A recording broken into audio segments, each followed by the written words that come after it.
Hola a todos! Hello everybody, my name is Irina Movsisyan and I teach English, German, Spanish, Italian, Russian, French and Portuguese. And I'm so happy to teach you artículos españoles today.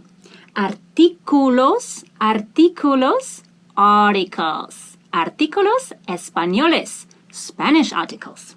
So today we are going to talk about categories of articles. Why do we need an article at all?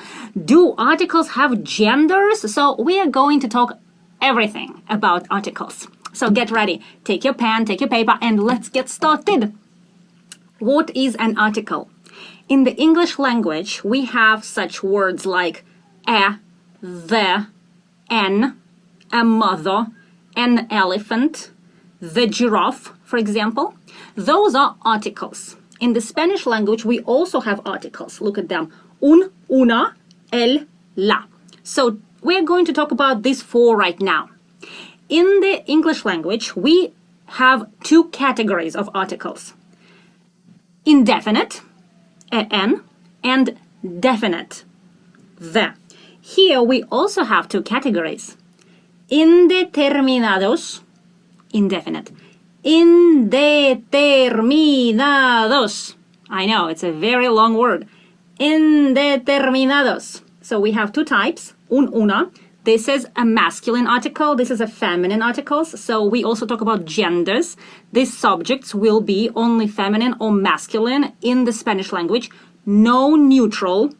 No neutral. So every word we're going to define whether it's a masculine or feminine. I'm also making this joke in the American language. In the American language, in English, we do not have masculine or feminine. Nowadays, who cares if it's a girl or a boy, or both, or none? So I'm making this joke all the time, but in the Spanish language, we have a masculine article and a feminine article. Indeterminados, indefinite. So we also have determinados. Definite articles. In the English language, it's the. In the Spanish language, we again have masculine and feminine. El, masculine.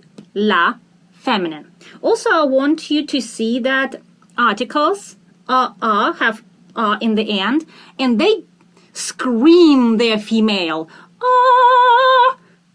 Una, la. So they show we're female articles.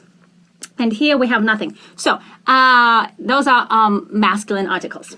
Now, why do we need an article? If we don't know the subject, let's say I want to buy any computer. So I want to buy a computer. And the same thing in Spanish. If you pronounce the subject for the first time and you want to say that you want to talk about just one subject, you use an indefinite article. You don't know that subject yet. You don't know that item, that person yet. You say it for the first time, use this article. If you talked about the subject before, or maybe the person who you're talking to, they know the subject or the person. Maybe you didn't mention it before, but they know what you're talking about. Both of us can have a picture of that specific subject or a person. Then we use definite articles. Okay, now write down un, una, el, la. Here we see un, una with the words. So we're going to learn relatives. Un padre, a father. Una madre, a mother. Un abuelo, a grandfather. Una abuela, a grandmother. Un hermano, a brother. Una hermana, a sister. So pretty much you see un, una, they show the gender of the person. Also, how you can recognize the gender is by the end, the ending of the word.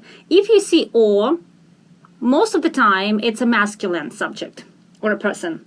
And if you see a in the end, that means it's a feminine. For example, abuelo, a guy, right? Abuela, a girl. Hermano, a guy. Hermana, a girl. But sometimes we see e in the end. Madre, padre, e doesn't show you the gender. The article helps you to understand, is it a guy or a girl? Okay, I understand that with mother, father, it's understandable. If you're born a girl, you're a girl. If you're born a guy, you're a guy. But sometimes you will see words with a, and you cannot understand, is it masculine? Is it feminine? So the article in the text will show you which gender is the word. So please write down these words in your copybook and learn them by heart. Interesting news! We also have plural forms for indefinite articles. Oh my gosh! It's like an article a has a plural form. So now let's look at the whiteboard. You see this article un. For example, un padre, un abuelo, un hermano. But also you can make it plural and say unos. Unos. And unos is a plural form for un. And in the English language, you usually translate it as some. For example, un chico is one guy, unos chicos, some guys or several guys. The same with the feminine. Una chica, one girl, a girl, unas chicas, some girls or several girls. So basically what we do, we put s in the end. And you see, un chico has o in the end, so here we just put os or os. So basically you cannot say unas chicos because masculine should be with masculine and feminine should be with a feminine word. So everything is in its place. A guy, some guys, a girl, some girls. Now let's look at the whiteboard and we are going to talk about definite articles, and also we are going to talk about that definite articles also can be plural. So we just got to know these articles. El, masculine, el padre, el hermano, el abuelo. La, the feminine article, la madre, la hermana, la abuela. Now, if we talk about plural subjects, el is going to be los, la is going to be las. Here we also see o as masculine and o as feminine. Okay, now let's look at the examples. La casa, the house. The plural form, las casas, the houses. So what we see here, we took la casa and we just added s here and here. Okay, so we see las is the plural article, female, and the subject itself, I can see it's female and also plural. Okay, now let's look at the masculine word, el coche. I can tell it's a masculine word because el is a masculine article. It's just one car and I know it, the car. Okay, and now let's make the plural form, los coches. So basically, we made el as plural, los, it's masculine, and coches, here we see s in the end, so I can tell that this word is plural as well. Okay, la casa, las casas, el coche, los coches. Please write that down and learn these two words by heart. These are the Spanish articles that you need to know. I give private classes.